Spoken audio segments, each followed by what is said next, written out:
Welcome back to Big Bris TV, and on this episode I'm going to be reviewing the top RC Hobby 402mm Mini P39. As you can see in the background over here, I have the big P39 and just put it together. This thing so far I'm really loving it. But I also bought the smaller one, and I figured, hey, let me get a small one of these mini or micro birds, so that I could take it out to the park and fly it, not have to worry about going out to a wide open parking lot or whatever. This thing is on a hair trigger. Yeah, I'm out here with the top RC Cobra 2 P39. We're about to take its maiden, so let's go. And so I picked this one up. I think I paid about $89 for it on Amazon, and I'm just going to show you all what it comes with. You get the plane, you get the landing gear, and I like the fact that this one has a little spring coily thing in the front here. It has the central servo like many of the, most of these between 400 and 450mm Warbirds have, but there are some slight differences. For instance, with all of the connectors for the rods, the push rods, there are 3 adjustment holes. This push rod happens to be in the center hole. Same thing with this one, same thing with the ones in the back. And so I'm guessing that you could adjust this so that you could get a little bit more authority, and you may need it.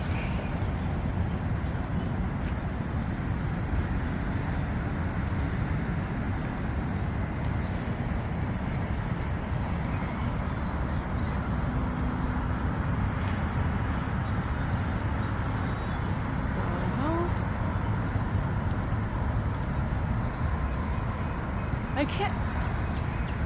It's really shaky up here.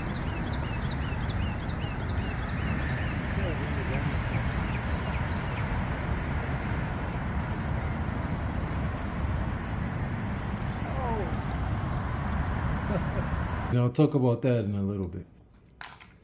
Outside of the plane, you get this handy little instruction manual, which has nice illustrations in it. It tells you everything that you need to know about the adjustments and the setup for the trims and everything on the radio, which is a 2.4 gigahertz radio. It's a 4-channel. You have trims for all 4 channels.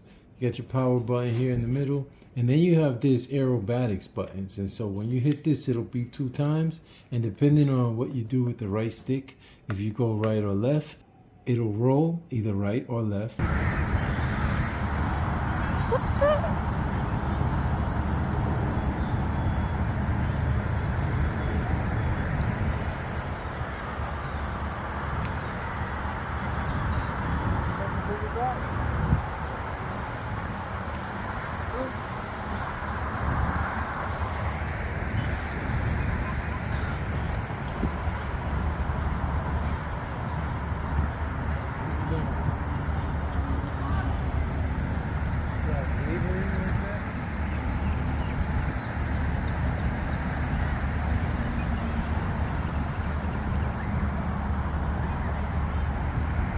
And then if you go up or down, really you want to pull back on it and it'll do a loop. You want to have this in full throttle when you do that loop though. And I've found that this plane, it has to be flown full throttle. It has 3 modes here: beginner, mid, and then expert. Expert gives you no assistance from the gyro at all.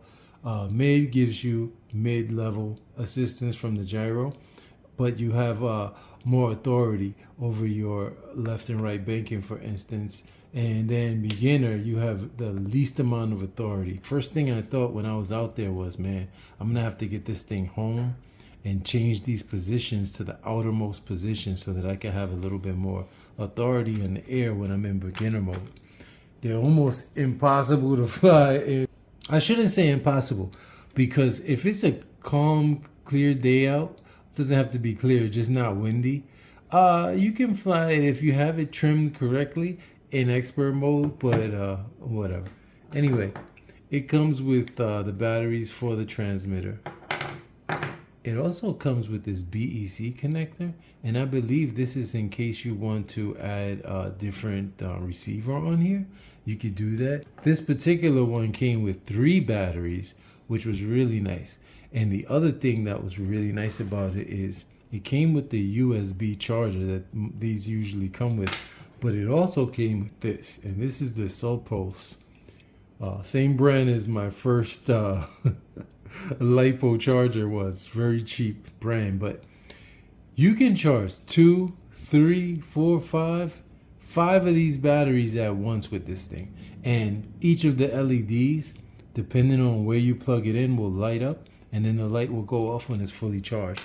I think these take about 30 minutes to a full charge, or at least 30 minutes to a full charge from storage charge from when I got it. That was really nice because I plugged all 3 of these in, and one by one the lights just dropped out as they would finish charging, and I just unplugged it and was able to take all 3 of these batteries out with me. That was really cool. And then it comes with an extra propeller, right? Attached to the spare prop is also the part that goes onto the motor. So the prop pops onto this part, right? But then you have a spare part, spare one of these, I forgot what you call them, in case you mess that one up and you find that your prop isn't staying on anymore. You have an extra right there. So that was really good. It also comes with an extra screw, an extra one of these screws. I could be wrong. Perhaps I should open the manual and look. It also comes with a screwdriver that you can use to open the battery door to put in your batteries and then secure it back. And it comes with a lanyard. This was the first plane that I ever bought that came with a lanyard. So I don't know how proud you are going to be wearing this around your neck, but hey, it's a lanyard nonetheless, and it clips off and on. So you could install this part, boom, you put that in there, and then this clips on and off, boom. And I usually sit my radio down on the ground when I need to go do something with my plane, which I probably shouldn't be doing, but that's what the lanyard's for, to save you from doing that. Now, as you can see, the big boy came with a 4-bladed prop, and some of the other planes that I had of this size came with a 4-bladed. Okay, there we go. It's more scale. The 2-bladed prop is the faster one. So I'm guessing that since this is a racing Cobra, they gave you the 2-bladed prop. But traditionally, or if you want to go scale, you will have a 4-blade. And I gotta say, having the big boy sitting right here to compare, the only difference is I don't have a clear canopy like that one with the pilot in it, but everything else is spot on. I mean, down to, and this isn't a decal. This, on that one, those are decals, those are stickers, but this isn't stickers. This is painted on, and it's done. Even the word Bell is in red, just like the big one.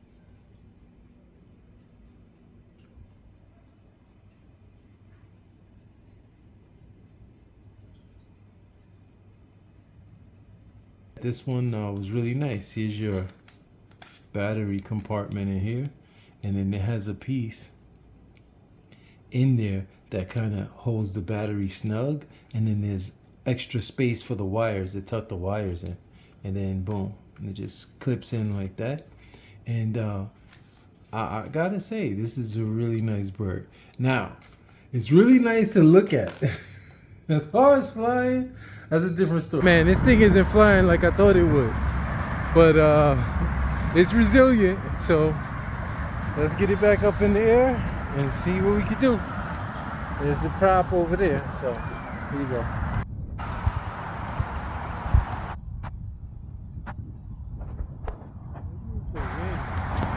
I've got to go full upwind. Get out of the tree.